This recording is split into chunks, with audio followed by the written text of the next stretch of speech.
SCO summit in India to be held in virtual mode, says Ministry of External Affairs. उन्होंने क्योंकि reason कि जी असी अनपलैजेंटनेस नहीं चाहते, अनपलैजेंट इसलिए क्योंकि हुण शाही दावत के उत्ते 22 जून नूं मोदी नूं इनवाइट किया है बाइडन ने। उन्होंने कहा जी इन्होंने अमरीका पक्षी होर जदों लाइन लई तो चुपचाप आके 15 जून 2020 नूं चीन ने गलवान वैली दे विच आके अपना जौहर दिखा दिता, जंग भी नहीं हुई, कोई गोली नहीं चली।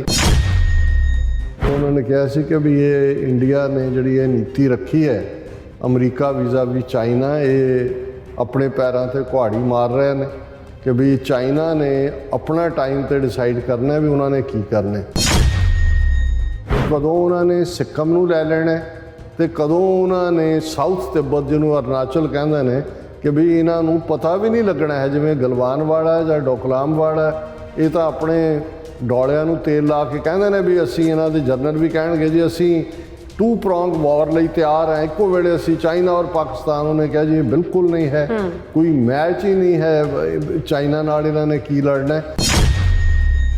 ये वो समझते हैं कि चाइना कल नूं अरुणाचल लै ले तो अमरीका इन्हों की मदद से आएगा, हथियार दे देगा, लॉजिस्टिक सपोर्ट दे देगा।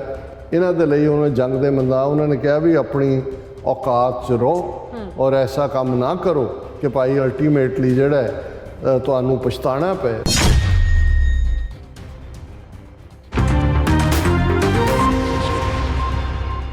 Viewers welcome back to programme. So इस गलबात करन जा रहे हैं कि शंघाई कोऑपरेशन ऑर्गेनाइजेशन का एक शिखर सम्मेलन भारत में होने जा रहा है, क्योंकि भारत रोटेशन वाइज इस संस्था का ताज़ा चेयरमैन है, पर भारत ने इस सम्मेलन करवाउण दी थां वर्चुअल मोड ते कर दिता है। सो जाहिर है कि ये अमरीका नूं खुश करन लई कीता गया है, क्योंकि जे भारत विच इस समागम नूं करवाया जांदा तां इस विच रूस ते चीन दे प्रेजिडेंट्स भी उन्होंने शामिल होना सी। सो इस बारे गलबात करन तो पहलां असीं जिहड़े तुहाडे मैसेज ने वो लैन जा रहे हैं और काफ़ी सारे मैसेज अज साडे कोल आए ने।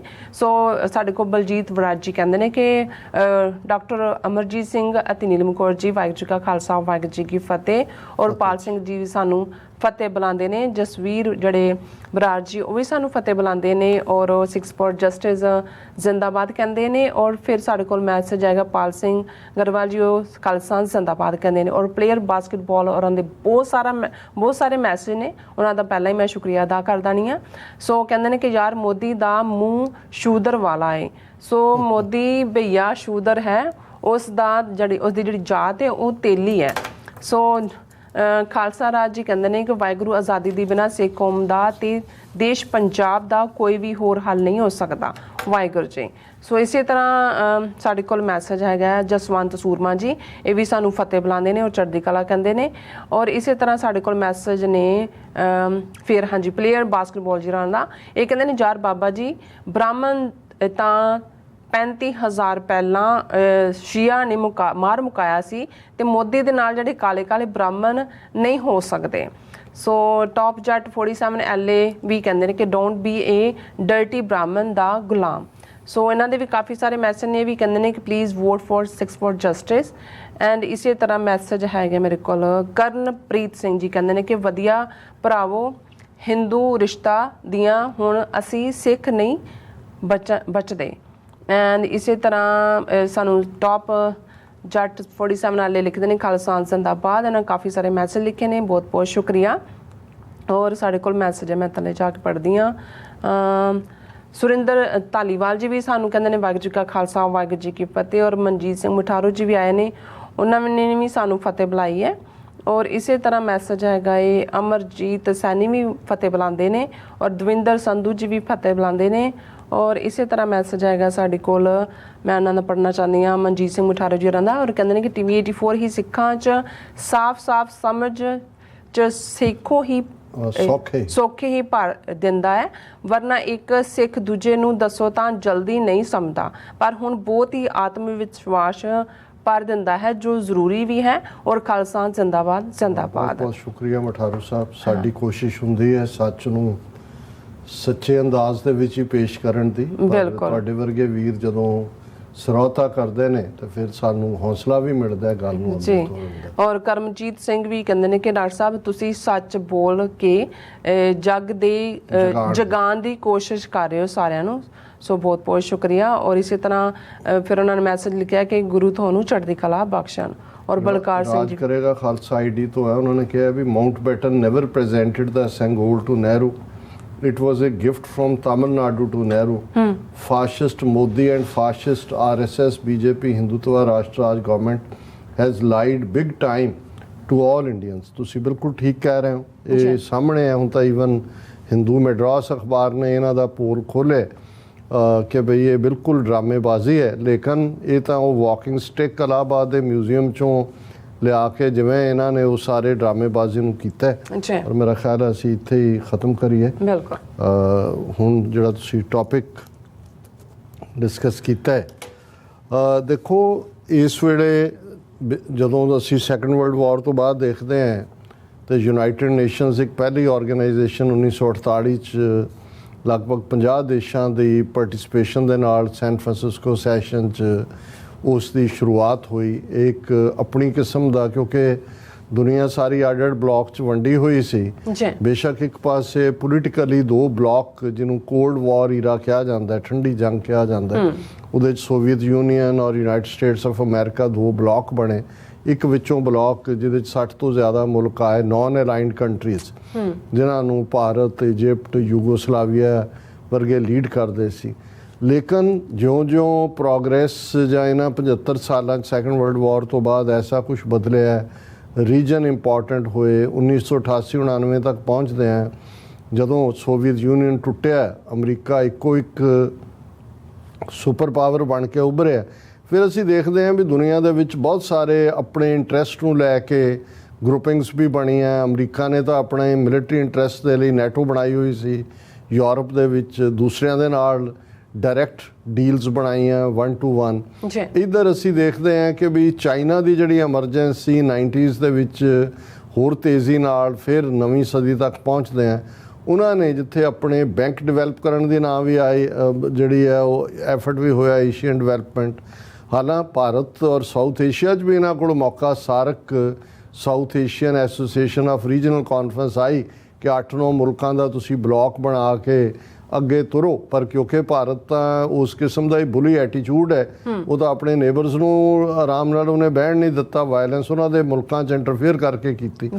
ਲੇਕਿਨ ਚਾਈਨਾ ਨੇ ਆਪਣੀ ਐਮਰਜੈਂਸ ਦੇ ਵੇਲੇ ਜਿਹੜਾ ਹੈ ਇੱਕ ਜਿਹੜੀ ਬਾਡੀ ਖਾਸ ਤੌਰ ਤੇ SCO ਵੀ ਡਿਵੈਲਪ ਕੀਤੀ, ਉਹਦੇ 'ਚ ਵੀ ਉਹਨਾਂ ਨੇ ਭਾਰਤ ਨੂੰ ਵੀ ਨਾਲ ਰੱਖਣ ਦੀ ਕੋਸ਼ਿਸ਼ ਕੀਤੀ ਹੈ। ਇਹ ਸ਼ੰਘਾਈ ਕੋਆਪਰੇਸ਼ਨ ਆਰਗੇਨਾਈਜੇਸ਼ਨ ਔਰ ਇਹ SCO ਬਾਡੀ ਇਹ ਹੈ ਕਿ ਇਸ ਦੇ ਜਿਹੜੇ ਮੁੱਖ ਮੈਂਬਰ ਨੇ, permanent member China, Russia, Kazakhstan, Kyrgyzstan, Pakistan, Tajikistan and Uzbekistan, ਇਹ ਜਿਹੜੇ ਨੇ ਸਾਰੇ ਮੈਂਬਰ ਨੇ। ਇੰਡੀਆ ਵੀ ਮੈਂਬਰ ਹੈ ਉਹਦਾ। ਸੋ ਇਹਨਾਂ ਦੀ ਚੇਅਰਮੈਨਸ਼ਿਪ SCO ਇਸ ਵੇਲੇ ਬੜੀ ਪਾਵਰਫੁਲ ਧਿਆਨ ਵੀ ਹੁੰਦਾ ਹੈ, ਕਿਉਂਕਿ ਜੇ ਚਾਈਨਾ ਔਰ ਰਸ਼ੀਆ ਦੁਨੀਆ ਦੇ ਵਿੱਚ ਹੁਣ ਐਲਡਰ ਬ੍ਰਦਰ ਯੰਗਰ ਬ੍ਰਦਰ ਵਾਂਗ ਇੱਕ ਪੂਰਾ ਬਲਾਕ ਬਣਿਆ ਹੋਇਆ ਹੈ, ਤੇ ਇਹ ਜਿਹੜੇ ਸਾਰੇ ਕਜ਼ਾਕਿਸਤਾਨ, ਕਿਰਗਿਸਤਾਨ, ਤਾਜ਼ਿਕਸਤਾਨ, ਉਜ਼ਬੇਕਿਸਤਾਨ ਨੇ, ਇਹ ਉਹੀ 4 ਰਿਪਬਲਿਕ ਨੇ ਜਿਹੜੇ ਸੋਵੀਅਤ ਯੂਨੀਅਨ ਤੋਂ ਅੱਡ ਹੋਏ ਜਦੋਂ ਸੋਵੀਅਤ ਯੂਨੀਅਨ ਦਾ ਕਲੈਪਸ ਹੋਇਆ। ਪਾਕਿਸਤਾਨ ਵੀ ਉਹਦਾ ਮੈਂਬਰ ਹੈ ਔਰ ਇੰਡੀਆ ਵੀ ਹੈ। ਸੋ ਇੱਕ ਪਾਵਰਫੁਲ ਇਕੋਨਮੀ ਪਾਪੂਲੇਸ਼ਨ ਵਾਈਜ਼ ਵੀ, ਜੇ ਚਾਈਨਾ ਔਰ ਇੰਡੀਆ ਦੀ ਪਾਪੂਲੇਸ਼ਨ ਦੋਨਾਂ ਦੀ ਕਰੋ ਤਾਂ 1/3 ਦੁਨੀਆ ਦੀ ਬਣ ਜਾਂਦੀ ਹੈ। ਪਰ ਇਸ ਔਰ ਇਹਦੀ ਚੇਅਰਮੈਨਸ਼ਿਪ ਰੋਟੇਸ਼ਨ ਵਾਈਜ਼ ਹੁੰਦੀ ਹੈ, ਉਸ ਦੀ ਇਕੱਲੀ ਇੱਕ ਮੀਟਿੰਗ ਨਹੀਂ ਹੁੰਦੀ, ਕਪਲ ਆਫ ਮੀਟਿੰਗਸ ਹੁੰਦੀਆਂ ਨੇ। ਔਰ ਇਸ ਵਾਰ ਉਹਨਾਂ ਨੇ ਜਿਹੜਾ ਉਸ ਮੀਟਿੰਗ ਦੇ ਵਿੱਚ ਤੁਰਕਮਾਨਿਸਤਾਨ ਨੂੰ ਵੀ ਸੱਦਿਆ ਹੋਇਆ ਸੀ ਕਿ ਭਾਈ ਤੁਸੀਂ ਗੈਸਟ ਆਫ ਆਨਰ ਦੇ ਤੌਰ ਤੇ ਆਓ, ਔਰ ਦੂਸਰੀਆਂ ਜਿਹੜੀਆਂ ਨੇ ਸੈਕਟਰੀਏਟ, SCO, ਇਹ ਵੀ ਸੱਦੇ ਹੋਏ ਸੀ। ਔਰ ਬਾਕੀ ਵੀ 6 ਆਰਗੇਨਾਈਜੇਸ਼ਨਾਂ ਜਿਹੜੀਆਂ ਦੁਨੀਆ ਦੀਆਂ, ਉਹ UN, ਏਸ਼ੀਆਨ, SIS, CSTO, EA, EU, CICA, ਮੈਂ ਉਹਦੀ ਡਿਟੇਲ 'ਚ ਨਹੀਂ ਜਾਵਾਂਗਾ ਵੀ ਇਹਨਾਂ ਦੀ ਫੁੱਲ ਫਾਰਮ ਕੀ ਬਣਦੀ ਹੈ। ਅੱਛਾ, ਆਲਰੇਡੀ ਸ਼ੰਘਾਈ ਕੋਆਪਰੇਸ਼ਨ ਆਰਗੇਨਾਈਜੇਸ਼ਨ ਦਾ ਮੇਨ ਸੈਸ਼ਨ ਤੋਂ ਪਹਿਲਾਂ ਇੱਕ ਸੈਸ਼ਨ ਗੋਆ 'ਚ ਹੋਇਆ ਕੁਛ ਹਫ਼ਤੇ ਪਹਿਲਾਂ। ਉੱਥੇ ਬਿਲਾਵਲ ਭੁੱਟੋ ਨੇ ਇਸ਼ੂ ਚੁੱਕਿਆ ਕਸ਼ਮੀਰ ਦਾ ਵੀ, ਔਰ ਕਿਉਂਕਿ S ਜੈਸ਼ੰਕਰ ਬਾਰ-ਬਾਰ ਜਿਹੜਾ ਟੈਰਰਿਜ਼ਮ ਦੀ ਗੱਲ ਕਰ ਰਿਹਾ ਸੀ, ਉੱਥੇ ਨੋਕ ਝੋਕ ਵੀ ਹੋਈ। ਔਰ ਇਹਨਾਂ ਨੂੰ ਨਜ਼ਰ ਆ ਗਿਆ ਕਿ ਵੀ ਪਹਿਲਾਂ ਤਾਂ ਇਹ ਸੀ ਵੀ ਪਾਕਿਸਤਾਨ ਆਏਗਾ ਨਹੀਂ ਆਏਗਾ। ਪਾਕਿਸਤਾਨ ਨੇ, ਮੈਂ ਸਮਝਦਾ ਵੀ ਪੋਜ਼ਿਟਿਵਿਟੀ ਦਿਖਾਈ ਕਿ ਵੀ ਚਲੋ ਅਸੀਂ ਪਾਰਟਿਸਿਪੇਟ ਕਰਦੇ ਹਾਂ ਬਿਲਕੁਲ। ਤੇ ਘਰ ਆਏ ਤਾਂ ਦੁਸ਼ਮਣ ਦਾ ਵੀ ਤੁਸੀਂ ਜਿਹੜਾ ਹੈ ਉਹ ਅਪਮਾਨ ਨਹੀਂ ਕਰਦੇ ਤੇ ਐਸਸੀਓ ਦਾ ਫਾਰਮ ਸੀ ਜਿਹਦੀ ਮੇਨ ਸਪਿਰਿਟ ਚਾਈਨਾ ਔਰ ਰਸ਼ੀਆ ਹੈ। ਬਿਲਕੁਲ। ਲੇਕਿਨ ਜਿਵੇਂ ਇੰਡੀਅਨ ਫੋਰਨ ਮਿਨਿਸਟਰ ਨੇ ਉਹਨੂੰ ਬੇਇੱਜ਼ਤ ਕਰਨ ਦੀ ਕੋਸ਼ਿਸ਼ ਕੀਤੀ, ਪਾਕਿਸਤਾਨ 'ਚ ਵੀ ਇਸ ਗੱਲ ਨੂੰ ਲੈ ਕੇ ਬਿਲਾਵਲ ਭੁੱਟੋ ਜ਼ਰਦਾਰੀ ਦੀ ਤੋਏ ਹੋਈ ਵੀ ਤੂੰ ਲੈਣ ਕੀ ਗਿਆ ਸੀ। ਹਾਲਾਂਕਿ ਮੈਨੂੰ ਇਹ ਲੱਗਦਾ ਵੀ ਰਾਦਰ ਇਹਨਾਂ ਦੀ ਧਰਤੀ ਤੇ ਆ ਕੇ ਜਿਵੇਂ ਬਿਲਾਵਲ ਭੁੱਟੋ ਨੇ ਇਹਨਾਂ ਨੂੰ ਚੈਲੰਜ ਕੀਤਾ, ਉਹ ਇੱਕ ਪੋਜ਼ਿਟਿਵ ਲਾਈਨ ਸੀ। ਉਹ ਕੋਈ ਚੈਂਪੀਅਨ ਨਹੀਂ, ਆਪਣੇ ਜਿਹੜਾ ਨਾਨੇ ਵਾਂਗ ਜਿਹੜਾ ਉਸਨੇ ਉਸ ਮੈਟਰ ਦੇ ਉੱਤੇ ਰੋਲ ਪਲੇ ਕੀਤਾ। ਬਿਲਕੁਲ। ਹੁਣ ਇਹਦੀ ਸਮਿਟ ਪੂਰੀ ਇਹਨਾਂ ਦੀ ਇਨਵਾਈਟਿਸ ਦੀ ਵੀ ਔਰ ਐਸਸੀਓ ਮੈਂਬਰ ਦੇਸ਼ਾਂ ਦੀ ਵੀ ਭਾਰਤ 'ਚ ਹੋਣੀ ਸੀ, ਪਰ ਇਹ ਦੌੜ ਗਏ ਕਰਾਉਣ ਤੋਂ। ਔਰ ਅੱਜ ਦੀ ਇਹ ਮੇਨ ਖਬਰ ਹੈ ਕਿ SCO summit in India to be held in virtual mode says ministry of external affairs. ਉਹਨਾਂ ਨੇ ਕਿਉਂਕਿ ਰੀਜ਼ਨ ਕਿ ਜੀ ਅਸੀਂ ਅਨਪਲੇਜ਼ੈਂਟਨੈਸ ਨਹੀਂ ਚਾਹੁੰਦੇ। ਅਨਪਲੇਜ਼ੈਂਟ ਇਸ ਲਈ ਕਿਉਂਕਿ ਹੁਣ ਸ਼ਾਹੀ ਦਾਵਤ ਦੇ ਉੱਤੇ 22 ਜੂਨ ਨੂੰ ਮੋਦੀ ਨੂੰ ਇਨਵਾਈਟ ਕੀਤਾ ਹੋਇਆ ਬਾਈਡਨ ਨੇ ਜੀ, ਔਰ ਤਿਆਰੀਆਂ ਤਾਂ ਹੋ ਰਹੀਆਂ ਨੇ। ਸਿੱਖ ਕੌਮ ਵੀ ਪੂਰਾ, ਅਸੀਂ ਵੀ ਸ਼ਾਹੀ ਸਵਾਗਤ ਕਰਾਂਗੇ ਜਿਵੇਂ ਪਹਿਲੇ ਪ੍ਰਾਈਮ ਮਿਨਿਸਟਰਸ ਦਾ ਇੱਥੇ ਹੁੰਦਾ ਰਿਹਾ ਵਾਈਟ ਹਾਊਸ ਦੇ ਡਿਨਰਸ ਵੇਲੇ। ਇਹ ਵੱਖਰਾ ਅੰਦਾਜ਼ ਹੁੰਦਾ ਖਾਲਸਾਈ ਸ਼ਾਨੋ ਸ਼ੌਕਤ ਦਾ। ਔਰ ਇਸ ਦੇ ਚੱਲਦਿਆਂ ਹੁਣ ਉਹਨਾਂ ਨੂੰ ਇਹ ਲੱਗਾ ਕਿ ਵੀ ਜੇ ਐਨ ਐਸਸੀਓ ਮੀਟ ਭਾਰਤ 'ਚ ਹੁੰਦੀ ਹੈ, ਚੀਨ ਦਾ ਪ੍ਰੈਜ਼ੀਡੈਂਟ ਸ਼ੀ ਜਿਨਪਿੰਗ ਵੀ ਔਰ ਰਸ਼ੀਆ ਦਾ ਵੀ, ਔਰ ਜੋ ਭਾਰਤ ਇਸ ਵੇਲੇ ਡਬਲ ਰੋਲ ਪਲੇ ਕਰ ਰਿਹਾ ਹੈ ਯੂਕਰੇਨ ਦੇ ਮੁੱਦੇ ਤੇ ਤੋਏ ਇਹਨਾਂ ਦੀ ਹੋ ਰਹੀ ਹੈ। ਫਿਰ ਯੂਰਪੀਅਨ ਯੂਨੀਅਨ ਵੀ ਖਫਾ ਹੈ ਵੀ ਰਸ਼ੀਆ ਤੋਂ ਤੁਸੀਂ ਕਰੂਡ ਆਇਲ ਬਾਏ ਕਰਦੇ ਹੋ, 42 ਗੁਣਾ ਜ਼ਿਆਦਾ ਬਾਏ ਕਰ ਰਹੇ ਹੋ, ਉਹਨੂੰ ਟ੍ਰੀਟ ਕਰਕੇ ਡੀਜ਼ਲ ਔਰ ਦੂਜਾ ਬਣਾ ਕੇ ਫਿਰ ਯੂਰਪ ਦੀ ਮਾਰਕੀਟ 'ਚ ਵੇਚ ਰਹੇ ਹੋ। ਇਖਲਾਕੀ ਤੌਰ ਦੇ ਉੱਤੇ ਤੁਸੀਂ ਇਹ ਸਾਰਾ ਪਾਰਟ ਕਰ ਰਹੇ ਹੋ। ਔਰ ਇਸ ਸਾਰੇ ਦੇ ਚੱਲਦਿਆਂ ਮੈਂ ਸਮਝਦਾ ਹਾਂ ਵੀ ਭਾਰਤ ਨੇ ਇੱਕ ਵਾਰ ਫਿਰ ਇਹ ਮੈਸੇਜ ਦਿੱਤਾ ਹੈ ਕਿ ਉਹ ਹੁਣ ਅਮਰੀਕਾ ਦੀ ਗੋਦ 'ਚ ਬੈਠ ਗਿਆ, ਬਿਲਕੁਲ ਇੱਥੇ ਹੀ ਬੈਠੇਗਾ। ਔਰ ਅੱਜ ਹੀ ਮੈਂ ਇੱਕ ਪੁਰਾਣੀ, ਹਾਲਾਂਕਿ ਸੀ ਉਹ ਵੀਡੀਓ ਪ੍ਰਵੀਨ ਸਾਹਨੀ ਜਿਹੜੇ ਡਿਫੈਂਸ ਐਕਸਪਰਟ ਨੇ, ਇਹਨਾਂ ਦੇ ਹੀ ਕਰਨਲ ਜਾਂ ਕਿਸੇ ਰੈਂਕ 'ਚੋਂ ਰਿਟਾਇਰ ਹੋਏ ਨੇ ਫੌਜ ਦੇ, ਉਹ ਉਹਨਾਂ ਨੇ ਕਿਹਾ ਸੀ ਕਿ ਵੀ ਇਹ ਇੰਡੀਆ ਨੇ ਜਿਹੜੀ ਇਹ ਨੀਤੀ ਰੱਖੀ ਹੈ ਅਮਰੀਕਾ ਵੀਜ਼ਾ ਵੀ ਚਾਈਨਾ, ਇਹ ਆਪਣੇ ਪੈਰਾਂ ਤੇ ਕੁਹਾੜੀ ਮਾਰ ਰਹੇ ਨੇ ਕਿ ਵੀ ਚਾਈਨਾ ਨੇ ਆਪਣਾ ਟਾਈਮ ਤੇ ਡਿਸਾਈਡ ਕਰਨਾ ਵੀ ਉਹਨਾਂ ਨੇ ਕੀ ਕਰਨਾ। ਉਹਨੇ ਕਿਹਾ ਵੀ ਭਾਰਤ ਨੇ ਡਰਾਮੇਬਾਜ਼ੀ ਪਹਿਲਾਂ ਸ਼ੁਰੂ ਕੀਤੀ ਜਦੋਂ, ਤੇ ਉਹਨਾਂ ਨੇ ਚੁੱਪਚਾਪ ਆ ਕੇ ਉਹ ਡੋਕਲਾਮ 'ਚ ਬੈਠ ਗਏ ਭੂਟਾਨ ਦੇ ਨਾਲ ਜਿਹੜਾ ਲੱਗਦਾ। ਔਰ ਕਹਿੰਦੇ ਵੀ ਇੰਨੇ ਦਿਨ 70 ਦਿਨ ਚੱਲੇ ਕਨਫਲਿਕਟ ਤੋਂ ਬਾਅਦ ਚਾਈਨਾ ਦੀਆਂ ਟਰਮਸ ਦੇ ਉੱਤੇ ਇੰਡੀਆ ਉੱਥੋਂ ਨਿਕਲਿਆ। ਔਰ ਅੱਜ ਹਾਲਾਤ ਇਹ ਨੇ ਕਿ ਭੂਟਾਨ ਇੰਡੀਪੈਂਡੈਂਟਲੀ ਚਾਈਨਾ ਨਾਲ ਆਪਣਾ ਬਾਰਡਰ ਡੀਲ ਸਾਈਨ ਕਰ ਰਿਹਾ। ਔਰ ਨੈਕਸਟ ਸਟੈਪ ਹੋਏਗਾ ਚਾਈਨਾ ਔਰ ਭੂਟਾਨ ਦੇ ਡਿਪਲੋਮੈਟਿਕ ਸਬੰਧਾਂ ਦਾ ਜੋੜਨਾ। ਵੀ ਇਹ ਭਾਰਤ ਦੀ ਉਸ ਕਿਸਮ ਦੀ ਐਗਰੈਸਿਵਨੈਸ ਸੀ ਜਿਹਦੇ ਥੱਲੇ ਇਹਨਾਂ ਨੇ ਭੂਟਾਨ ਨੂੰ ਵੀ ਹੱਥੋਂ ਗਵਾਇਆ, ਔਰ ਉਹ ਡੋਕਲਾਮ ਦੇ ਉੱਤੇ ਵੀ ਜਿਹੜਾ ਉਹ ਚਾਈਨਾ ਦਾ ਵੀ ਕੰਟਰੋਲ ਹੋਏਗਾ। ਔਰ ਇਵੈਂਚੁਅਲੀ ਜਿਹੜਾ ਚਿਕਨ ਨੈਕ ਹੈ ਇਹਨਾਂ ਦਾ ਬਣਦਾ ਉੱਥੇ ਬੈਠ ਕੇ ਓਬਜ਼ਰਵ ਕਰਦੇ ਆ, ਉਹ ਵੀ ਉਹਨਾਂ ਨੇ ਗਵਾਇਆ। ਫਿਰ ਉਹਨਾਂ ਨੇ ਕਿਹਾ ਜੀ ਇਹਨਾਂ ਨੇ ਅਮਰੀਕਾ ਪੱਖੀ ਹੋਰ ਜਦੋਂ ਲਾਈਨ ਲਈ ਤੇ ਚੁੱਪਚਾਪ ਆ ਕੇ 15 ਜੂਨ 2020 ਨੂੰ ਚੀਨ ਨੇ ਗਲਵਾਨ ਵੈਲੀ ਦੇ ਵਿੱਚ ਆ ਕੇ ਆਪਣਾ ਜ਼ੋਰ ਦਿਖਾ ਦਿੱਤਾ। ਜੰਗ ਵੀ ਨਹੀਂ ਹੋਈ, ਕੋਈ ਗੋਲੀ ਨਹੀਂ ਚੱਲੀ, ਪਰ ਉਸ ਤੋਂ ਬਾਅਦ ਉਹਨਾਂ ਨੇ ਡੈਪਸੋਂਗ ਹੋਏ, ਦੂਜਾ ਹੋਏ, 1000 ਸਕੁਅਰ ਕਿਲੋਮੀਟਰ ਤੋਂ ਜ਼ਿਆਦਾ ਜ਼ਮੀਨ ਉਹਨਾਂ ਨੇ ਲੈ ਲਈ। ਔਰ ਪ੍ਰਵੀਨ ਸਾਹਨੀ ਦਾ ਕਹਿਣਾ ਸੀ ਕਿ ਜਿਸ ਅੰਦਾਜ਼ 'ਚ ਐਗਰੈਸਿਵਲੀ ਅਮਰੀਕਾ ਪੱਖੀ ਲਾਈਨ ਭਾਰਤ ਲੈ ਰਿਹਾ, ਉਹਨੇ ਕਿਹਾ ਵੀ ਚਾਈਨਾ ਦੀ ਟਾਈਮਿੰਗ ਆਪਣੀ ਹੁੰਦੀ ਹੈ, ਕਦੋਂ ਉਹਨਾਂ ਨੇ ਸਿੱਕਮ ਨੂੰ ਲੈ ਲੈਣਾ ਤੇ ਕਦੋਂ ਉਹਨਾਂ ਨੇ ਸਾਊਥ ਤਿੱਬਤ ਜਿਹਨੂੰ ਅਰੁਣਾਚਲ ਕਹਿੰਦੇ ਨੇ ਕਿ ਵੀ ਇਹਨਾਂ ਨੂੰ ਪਤਾ ਵੀ ਨਹੀਂ ਲੱਗਣਾ ਹੈ। ਜਿਵੇਂ ਗਲਵਾਨ ਵਾਲਾ ਜਾਂ ਡੋਕਲਾਮ ਵਾਲਾ, ਇਹ ਤਾਂ ਆਪਣੇ ਡੋਲਿਆਂ ਨੂੰ ਤੇਲ ਲਾ ਕੇ ਕਹਿੰਦੇ ਨੇ ਵੀ ਅਸੀਂ, ਇਹਨਾਂ ਦੇ ਜਰਨਲ ਵੀ ਕਹਿਣਗੇ ਜੀ ਅਸੀਂ 2 ਪ੍ਰੋਂਗ ਵਾਰ ਲਈ ਤਿਆਰ ਹੈ, ਇੱਕੋ ਵੇਲੇ ਅਸੀਂ ਚਾਈਨਾ ਔਰ ਪਾਕਿਸਤਾਨ। ਉਹਨੇ ਕਿਹਾ ਜੀ ਇਹ ਬਿਲਕੁਲ ਨਹੀਂ ਹੈ, ਕੋਈ ਮੈਚ ਹੀ ਨਹੀਂ ਹੈ ਚਾਈਨਾ ਨਾਲ ਇਹਨਾਂ ਨੇ ਕੀ ਲੜਨਾ। ਔਰ ਦੂਸਰੀ ਗੱਲ ਜਿਹੜੀ ਉਹਨੇ ਕਹੀ ਵੀ ਜੇ ਉਹ ਸਮਝਦੇ ਨੇ ਕਿ ਚਾਈਨਾ ਕੱਲ੍ਹ ਨੂੰ ਅਰੁਣਾਚਲ ਲੈ ਲੇ ਤੇ ਅਮਰੀਕਾ ਇਹਨਾਂ ਦੀ ਮਦਦ ਤੇ ਆਏਗਾ, ਹਥਿਆਰ ਦੇ ਦੇਗਾ, ਲੌਜਿਸਟਿਕ ਸਪੋਰਟ ਦੇ ਦੇਗਾ, ਇਹਨਾਂ ਦੇ ਲਈ ਉਹਨੇ ਜੰਗ ਦੇ ਮੈਦਾਨ। ਉਹਨਾਂ ਨੇ ਕਿਹਾ ਵੀ ਆਪਣੀ ਔਕਾਤ 'ਚ ਰਹੋ ਔਰ ਐਸਾ ਕੰਮ ਨਾ ਕਰੋ ਕਿ ਭਾਈ ਅਲਟੀਮੇਟਲੀ ਜਿਹੜਾ ਤੁਹਾਨੂੰ ਪਛਤਾਣਾ ਪਏ। ਔਰ ਮੈਨੂੰ ਇਹ ਲੱਗਦਾ ਵੀ ਇਹ ਵੀ ਜਿਹੜਾ ਐਸਸੀਓ ਦੀ ਚੇਅਰਮੈਨਸ਼ਿਪ ਇਹਨਾਂ ਨੂੰ ਮਿਲੀ ਹੋਈ ਸੀ ਰੋਟੇਸ਼ਨ 'ਚ, ਔਰ ਇਹਨੂੰ ਵਰਚੁਅਲ ਮੋਡ ਤੇ ਕਰਨ ਦੇ ਬਹਾਨੇ ਜਿਹੜਾ ਉਹਨਾਂ ਨੂੰ ਮੌਕਾ ਨਾ ਦੇਣਾ ਰਸ਼ੀਅਨ ਔਰ ਚਾਈਨੀਜ਼ ਪ੍ਰੈਜ਼ੀਡੈਂਟ ਔਰ ਬਾਕੀਆਂ ਨੂੰ, ਇਹ ਚਾਈਨਾ ਦੇ ਜਿਹੜਾ ਇਸ ਦੇ ਉੱਤੇ ਆਉਣ ਵਾਲੇ ਉਹਨਾਂ ਦਾ ਆਪਣਾ ਅੰਦਾਜ਼ ਹੈ, ਪਰ ਉਹ ਇਹਦਾ ਜਵਾਬ ਜ਼ਰੂਰ ਦੇਣਗੇ। ਜੀ ਰਾਜ ਸਾਹਿਬ, ਤੁਹਾਡਾ ਬਹੁਤ ਬਹੁਤ ਧੰਨਵਾਦ। ਸਾਥ ਲੈਣਾ ਬ੍ਰੇਕ। ਵਿਊਅਰਸ, ਤੁਸੀਂ ਕਿਤੇ ਨਹੀਂ ਜਾਣਾ, ਮਿਲਦੇ ਹਾਂ ਆਫਟਰ ਦਿਸ ਸ਼ਾਰਟ ਬ੍ਰੇਕ।